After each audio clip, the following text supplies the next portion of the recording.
ঘরবেড়িয়াতে সন্দেশখালীতে 2019 সালে 6 June date of occurrence 6 June 2019-এ তিনজন ভারতীয় জনতা পার্টির কর্মীকে খুন করে লাশ লোপাট করা হয়েছিল।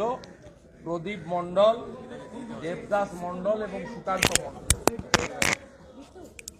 এবং এরপরে যথারীতি বিভিন্ন আদালত হয়েছে এবং আদালতের নির্দেশে সিআইডি ইনভেস্টিগেশন হয়েছিল। দুটো এফআইআর হয়। একটা এফআইআর করেছিলেন Supriya Mondal Gayen versus state of West Bengal and others, Padma Mondal versus state of West Bengal and others. দুটো মামলাতেই মূল আসামি ছিলেন শাহজাহান শেখ। একটাতে 28 জন আসামি ছিলেন, আরেকটাতে 24 জন আসামি ছিলেন।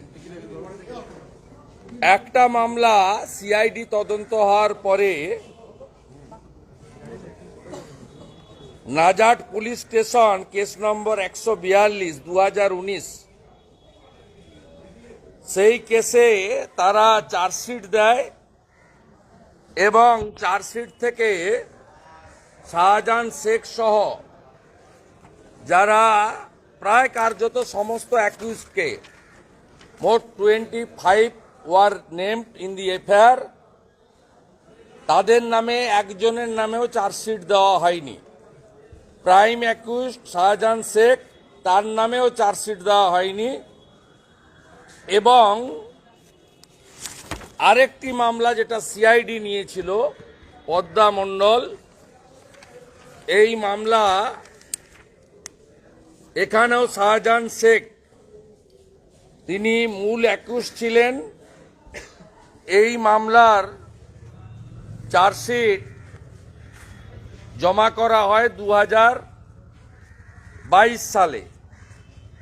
2022 সালে এই চার্জশিট জমা করা হয় এবং সেখানেও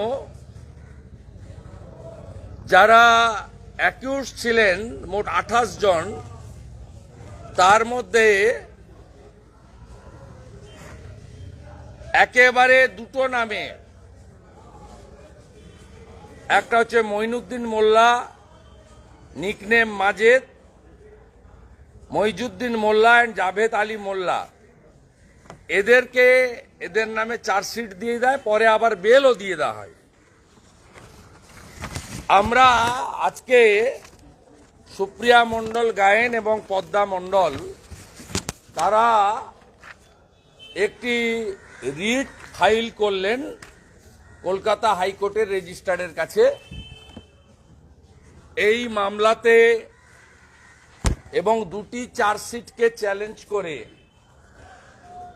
তারা যাতে এই মামলা সিবিআই বা এনআইএ কে হস্তান্তর করা যায় বা সেন্ট্রাল এজেন্সিকে দেওয়া যায়, তার জন্য এই চার্জশিট দুটোকে চ্যালেঞ্জ করে ঘটনার পর থেকে সন্দেশখালী থেকে 100 কিলোমিটার দূরে দুই পুত্র নিয়ে লুকিয়ে আছে, জায়গাটার নাম আমি পাবলিকলি করলাম না, এবং তাদের দুজনের নিরাপত্তার স্বার্থে তাদের দুজনকে আপনাদের সামনে অ্যাপিয়ারও করলাম না।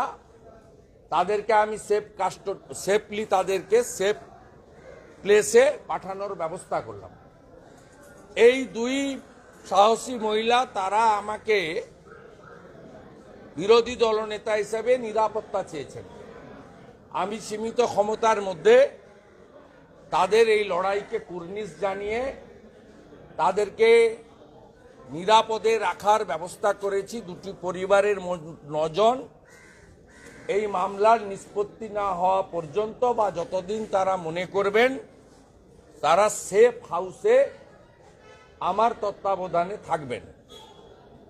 এবং আমরা এই মামলাটার জন্য কলকাতা হাইকোর্টের বিশিষ্ট যারা ক্রিমিনাল লয়ার্স আছেন তাদেরকে অনুরোধ করেছি তারা লড়বেন। প্রয়োজন হলে সুপ্রিম কোর্ট থেকেও আমরা সিনিয়রদের আনব। বাংলা খবর, আপনার রাজনীতি, আপনার আওয়াজ।